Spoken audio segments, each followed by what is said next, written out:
Hey, everybody, welcome back to the podcast. You're listening to the longest running superhero RPG on Earth. And as always, I'm your host, the Game Master. And today we're talking about the Golden Age, which was a four-part comic book series by James Robinson with art by Paul Smith. But before we get into that, smash that like button, make sure you're subscribed, ring the bell for notifications, and as always, be sure to leave us a comment because that really helps out with the YouTube algorithm. We've got a great community here, and it's all thanks to you guys. Thank you so much for being here. With all that said, let's dive in. The very short prologue to this one takes place on August 6th, 1945, in Hiroshima, Japan, with the bomb. It marks the beginning of the end of the Golden Age. Then we get into the main plot, which takes place in 1946, which is a year of heroes. Soldiers who went and fought and returned. Lovers kiss once again. Fathers finally see sons and daughters whose births they weren't around to witness. Mothers hear their sons' voices and weep. And of course, life continues. The major work is getting back to work, getting back home, getting back to normal. Streets are swept clean of their wartime fervor, and men who had pushed on into occupied territory settle down to pushing their pens. And for one hero, the homecoming has just started. All of New York turns out to honor its champion, Tex Thompson, Mr. America, the Americommando. People sit in a dark movie theater watching newsreels about him. According to the news, as Mr. America, Tex Thompson waged a one-man war on crime in the dark streets of New York City. Now the natives of that great metropolis rise as one to cheer the return of this greatest of mystery men. Few knew why Thompson disappeared in 1942. Some feared he'd perished during some two-fisted onslaught of wrongdoing. In reality, this bravest of the brave had parachuted into occupied Germany on orders known only to President Roosevelt to pose as an officer in the German SS while striking from within as the Americommando. Many died by his hand, including the dreaded evil leader of Germany himself, shot in his own bunker in Berlin by the hand of Tex Thompson. It is for this reason that of all the superheroes, Tex Thompson is the world's current favorite. As people watch black and white reels about World War II, Alan Scott, the Green Lantern, keeps seeing World War II as well, but in his mind, over and over. He fought in countless battles in Germany, Italy, and Japan. And the worst of it all was that he was there in Japan when the bomb dropped. He saw the full power of the atom firsthand. And what was worse was he became aware that his power ring was capable even more damage than that. And in 1946, he has twins on the way. So he's going to be a father. And every moment of every day, he dwells on what kind of a world his children are going to grow up in. So Alan Scott locks his power ring in the safe in his office, not wanting to ever wear it again, which is ironic because wearing the ring had an effect on his DNA, which in turn has had an effect on his unborn children. Jennifer will have green skin and be able to do what he does without the need for a ring. And her twin brother Todd is going to have darkness powers. Johnny Quick comes to visit Alan Scott, and Alan asks how he's doing. Quick was married to Liberty Bell, but they're divorced now. So Johnny has started drinking. He asks how Alan's doing, and Alan talks about Hiroshima. Speaking of the atom, Starman aka Ted Knight, is struggling with depression after he found out that the Manhattan Project stole parts of his research. Elsewhere, Our Man's Miraculo pills don't last 60 minutes anymore. They're down to lasting a little less than half of that. And Our Man hates how he feels when he's not taking the pills. Liberty Bell is living with one of the Superman Reds now. Friendly reminder, there's more than one Superman Red thanks to the Fuhrer's duplicator ray.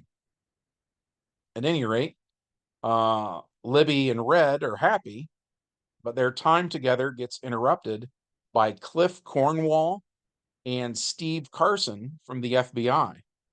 Now that the war is over, Superman Red's red costume is raising some questions about how he feels about communism.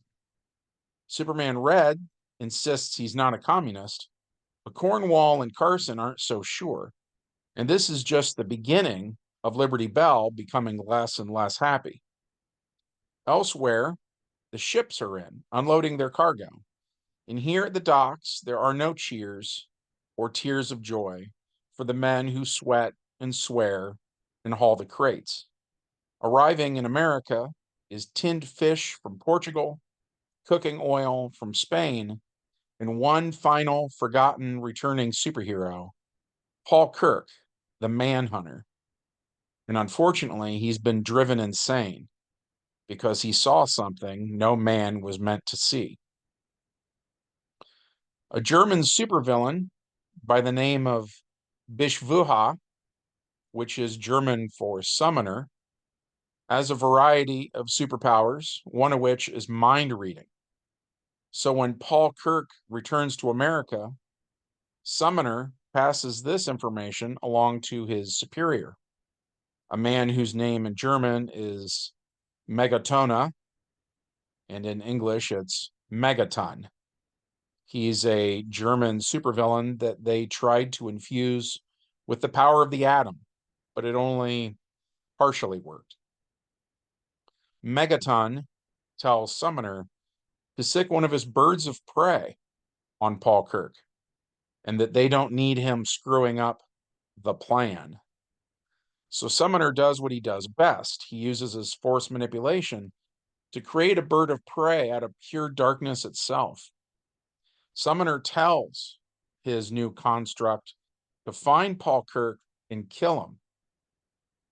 So the dark bird of prey flies to the truck that the Manhunter stowed away in, hidden among some crates in the back, and like a tiny dragon, the dark bird uses a breath weapon, shooting fire at the Manhunter. So it's the bird's skill of 9 versus Manhunter's dex of 7. That means the bird needs a 9 or better to hit. It fails. Paul Kirk leaps out of the truck and tries to run away, screaming. So the bird goes again, this time dive bombing Manhunter. So it's the bird's dex of 8 versus Manhunter's dex of 7. The bird needs an 11 or better, and it succeeds this time. Then it's the bird's strength of 5 versus Paul Kirk's body of 5. Paul takes 1 point of damage. He fights back, so it's his dex of 7 versus the bird's dex of 8. He needs an 11 or better to hit, which he gets. Manhunter then substitutes his martial arts of 7 for how hard he can hit. So it's that 7 versus the bird's body of 5. The bird takes 3 points of damage. The bird goes again, getting 1 column shift and hitting Manhunter for 2 damage. Manhunter goes again, hitting, doing another 3 damage, taking the body of the bird down to -1. And because it was created using the force manipulation power, it disintegrates because it's not a real bird. Summoner, by the way, has a connection with every force beast that he creates. So he immediately knows when his bird has been destroyed. Summoner tells Megaton, who is furious. And that brings us to the epilogue, which takes place in 1947. Liberty Bell leaves Superman Red, who is still suspected of communism, despite him having quit going by a superhero name or wearing a superhero costume. The House Un-American Activities Committee is also investigating his ethics. He tries to give Wonder Woman a call, but she's with Steve Trevor now. He tries to call Elastigirl, but finds out she married Mr. Incredible. He apologizes for bothering her, and he reflects on how many of his ex-girlfriends are with someone else now. Meanwhile, Tex Thompson urges America to get rid of its supermen for any reasons he can come up with.